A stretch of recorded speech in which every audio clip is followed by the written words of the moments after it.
Hello प्यारे बच्चों, आप सभी का स्वागत है हमारे YouTube चैनल पर। आज हम चर्चा करने आए हैं प्रैक्टिकल विषय पर, भूगोल के प्रैक्टिकल। क्योंकि भूगोल पढ़ने वालों को सबसे ज़्यादा समस्या होती है प्रैक्टिकल पढ़ने में। तो आज हम शुरुआत का टॉपिक लेकर के आए हैं, मापक के विषय में चर्चा करेंगे और मापक सीखेंगे कि कैसे मापक बनाया जाता है। और उम्मीद करता हूँ कि आप सभी हमारे पिछली वीडियोस को देखी होंगी और आप सभी को पसंद आई होंगी। और इसी उम्मीद के साथ मैं अपनी एक नई वीडियो लेकर के आप सभी के लिए आया हूँ, जिसमें हमने तो प्रश्न लिया है प्रदर्शक भिन्न 1:60,000 पर एक साधारण मापक की रचना कीजिए। इस पर हमें एक साधारण मापक की रचना करनी है। देखिए, मापक होता क्या है, मापक की उपयोगिता क्या है। तो मापक जो है, इसलिए हम लोग पढ़ते हैं, ये मानचित्र को समझने के लिए बहुत आवश्यक चीज़ है। मानचित्र, क्योंकि मानचित्र पूरी पृथ्वी को एक कागज पर प्रदर्शित करना बहुत कठिन काम होता है। इसलिए उसमें उसी अनुपात में प्रदर्शित किया जाता है। सभी स्थलों को, सभी जगहों को, महासागरों को, सभी चीज़ों को उसी अनुपात में प्रदर्शित करना होता है। इसलिए आवश्यकता पड़ती है मापक की। तो अब मापक जो माना जाता है, जो आंकड़ा हम लोग लेते हैं, वो प्रदर्शक भिन्न द्वारा, जैसे इसमें 1:60,000 है, तो यानी एक इकाई जो है ये प्रदर्शित करती है धरातल की इकाई की। ये एक इकाई कागज़ की इकाई को प्रदर्शित करेगी और ये उसी अनुपात में 60,000 इकाई के, जैसे इसको आप सेंटीमीटर में मान लिए, तो कागज पर 1 सेंटीमीटर की दूरी धरातल की वास्तविक 60,000 सेंटीमीटर की दूरी को प्रदर्शित करेगा। ये चीज़ हो गया। यदि आप इसको इंच में मान लिए तो 1 इंच कागज की दूरी प्रदर्शित करेगा 60,000 धरातल की वास्तविक दूरी इंच में। तो यानी कि मापक जो है वो धरातल की वास्तविक दूरी के अनुपात में कागज पर प्रदर्शित करने का एक अनुमान होता है। तो ये सवाल है 1:60,000। अब इसको प्रदर्शक भिन्न को देखो आरएफ भी कहते हैं। यहाँ लिखेंगे हल। आप सॉल्व कर रहे हैं, RF बराबर, इसका मतलब होता है रिप्रेजेंटेटिव फ्रैक्शन। ये बराबर है आपका 1:60,000। इसी पर आपको बनाना है। यानी कि मानचित्र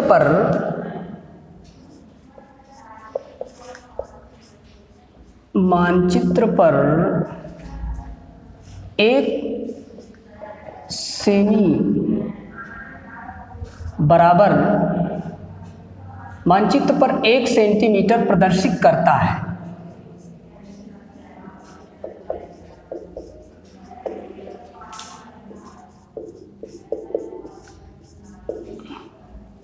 मानचित्र पर 1 सेंटीमीटर प्रदर्शित करता है, भूमि पर 60,000 सेंटीमीटर।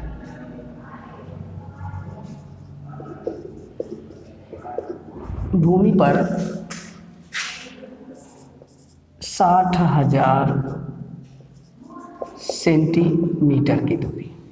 मानचित्र पर 1 सेंटीमीटर प्रदर्शित करता है, भूमि पर 60,000 सेंटीमीटर की। इसलिए मानचित्र पर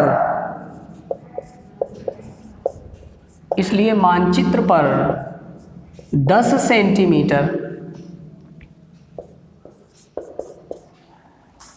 सेंटीमीटर प्रदर्शित करेगा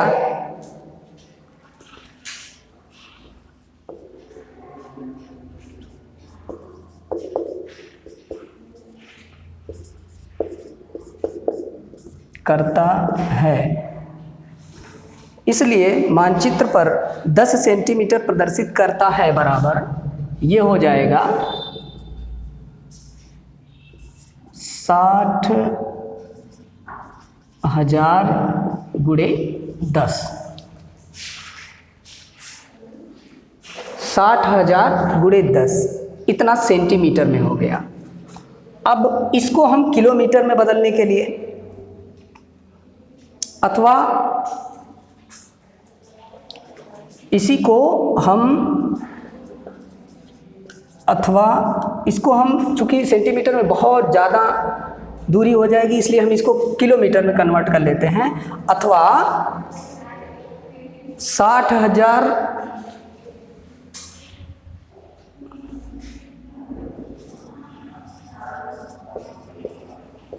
गुणे 10 बटे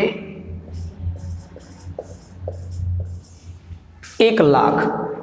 क्यों ये 1 लाख है? क्योंकि आप इसको किलोमीटर में बदल रहे हैं, और किलोमीटर में जब बदल रहे हैं तो 1 किलोमीटर में कितना सेंटीमीटर होता है?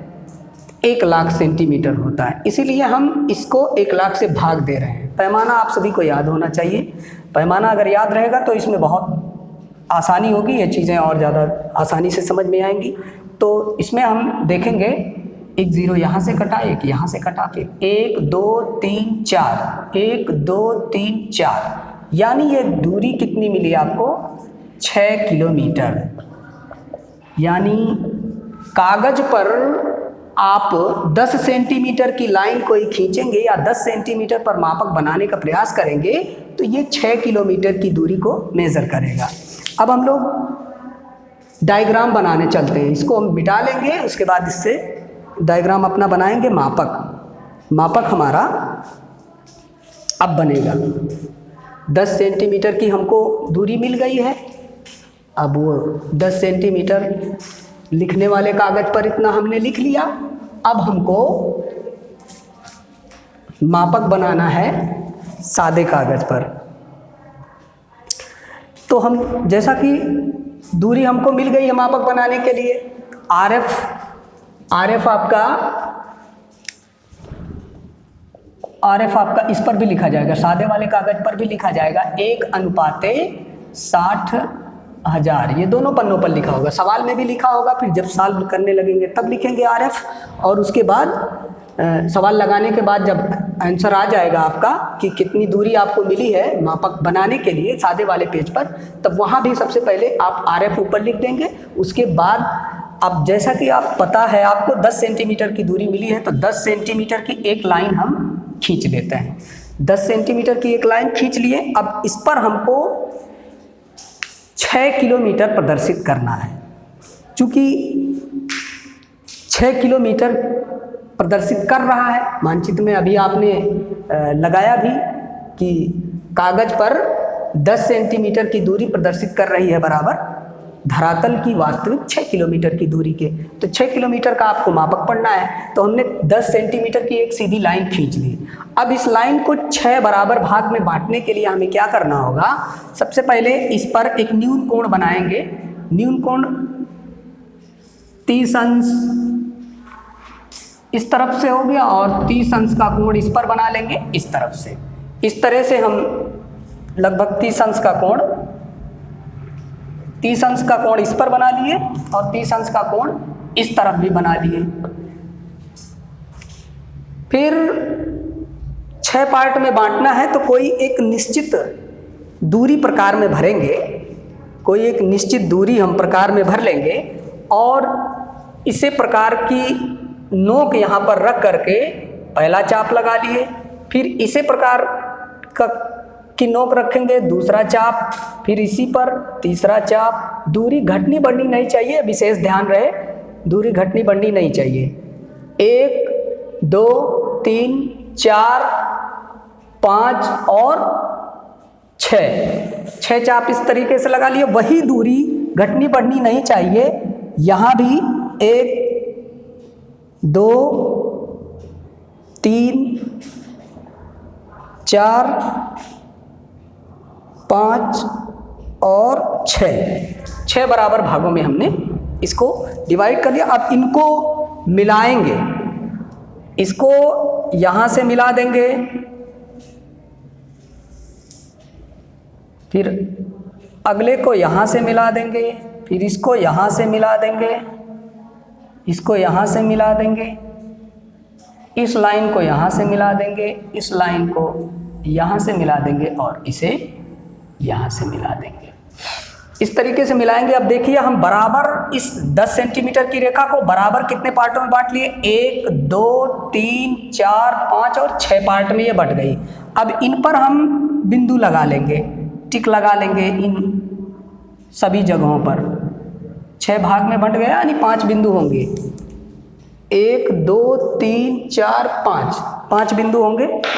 फिर अब इस सब को इतना काम हम पेंसिल से करेंगे। इतना काम पेंसिल से होने के बाद इसको ऐसे मिटा लिया जाएगा, रबर से हम लोग इसको मिटा लेंगे।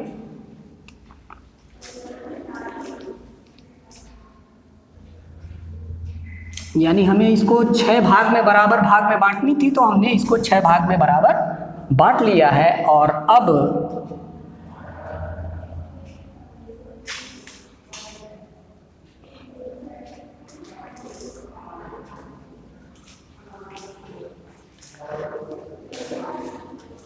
छह बराबर भाग में जब ये लाइन बट गई है, तो अब हम लोग क्या करेंगे कि देखो मापक ऐसे पढ़ने में सही नहीं लगेगा, इसको थोड़ा सा इस प्रकार से बनाइए जिससे दिखे, अच्छा भी लगे।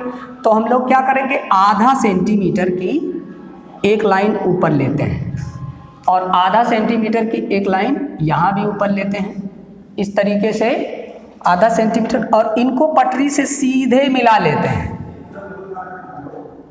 इसको सीधे मिला लेते हैं। अब पटरी यहाँ पर रखेंगे आधा सेंटीमीटर के बीच में, जो लाइन है वहाँ टिक कर लेंगे इस तरफ, और वहीं पर इस तरफ भी टिक कर लेंगे, इस तरफ भी टिक कर लेंगे। टिक करने के बाद पटरी रख करके इनको सीधा सीधा मिला देंगे। ये इस प्रकार से 2 पार्ट में बट गया। अब इसको भी सीधे मिला लेंगे, पटरी से चाहे नाप लेंगे कितना कितना सेंटीमीटर पड़ रहा है, तो ऊपर वाले हिस्से को भी इस तरीके से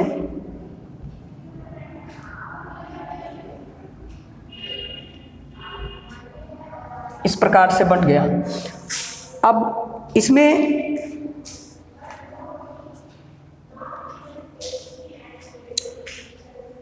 यहाँ पर कितनी चीज़ें, एक तरफ आप किलोमीटर पढ़ सकते हैं और दूसरी तरफ इस पर मीटर भी पढ़ सकते हैं। तो इसको जो है 200 मीटर का एक एक खाना, यानी ये दूरी कितनी है, ये भी 1 किलोमीटर, 2 किलोमीटर, 3 किलोमीटर, 4, 5 और 6 किलोमीटर हो गया ना आपका। इस पर मीटर भी पढ़ा जा सकता है। तो 1 किलोमीटर में कितना मीटर होता है, 1000 मीटर होता है।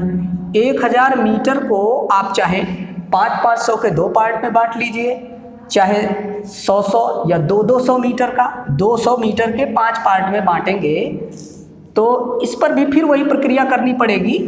किसी एक लाइन पर आप जो है 30 अंश का इस तरफ से कोण बना करके उसको 5 पार्ट में बांट लेंगे।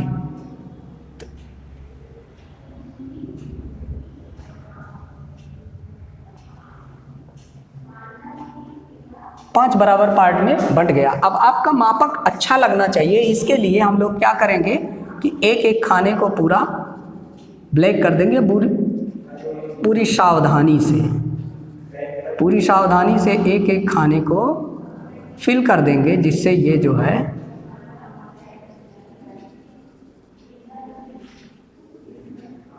अच्छा भी लगे और दिखाई दे, स्पष्ट दूर से दिखाई दे कि आपने कितनी दूरी पढ़ा है।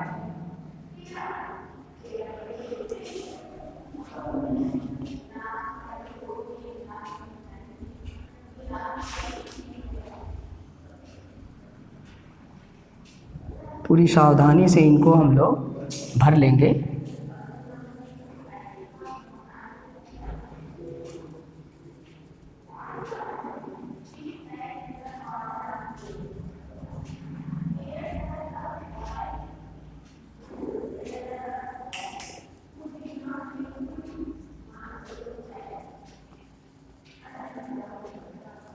और उसके बाद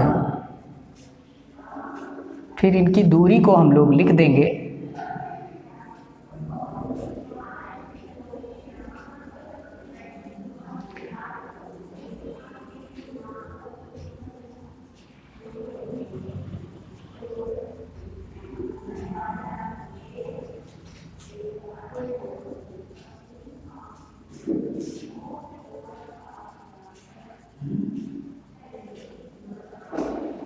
फिर अब ये वाली लाइन को हम ज़ीरो मानेंगे, इस वाली को ज़ीरो मानेंगे। क्यों? क्योंकि इस तरफ हमें मीटर पढ़ना है और इस तरफ किलोमीटर पढ़ना है। अगर यहाँ से हम पढ़ेंगे तो ये दूरी यहाँ आगे 1 किलोमीटर, 2 किलोमीटर, 3, 4, 5 और 6 किलोमीटर हो जाएगी। तो मीटर आप पढ़ नहीं पाएंगे, जगह नहीं रहेगा, इसलिए एक खाना हम मीटर वाला पढ़ने के लिए रखेंगे।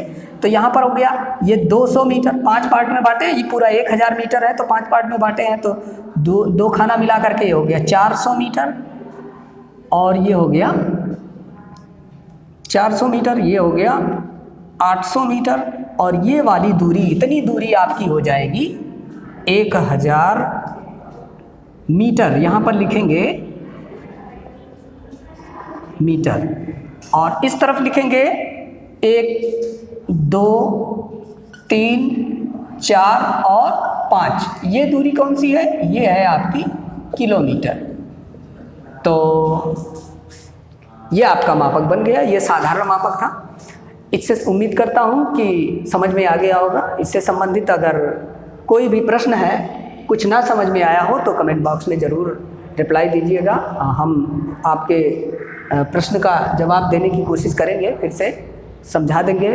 और इसके बाद अगली टॉपिक लेकर के हम आएंगे, मापक से ही कोई दूसरा मापक लेकर के आएंगे। ये साधारण मापक था, और इसके पहले जितनी भी वीडियो हमारी पड़ी हैं, उम्मीद करता हूँ वो सारी समझ में आई होंगी।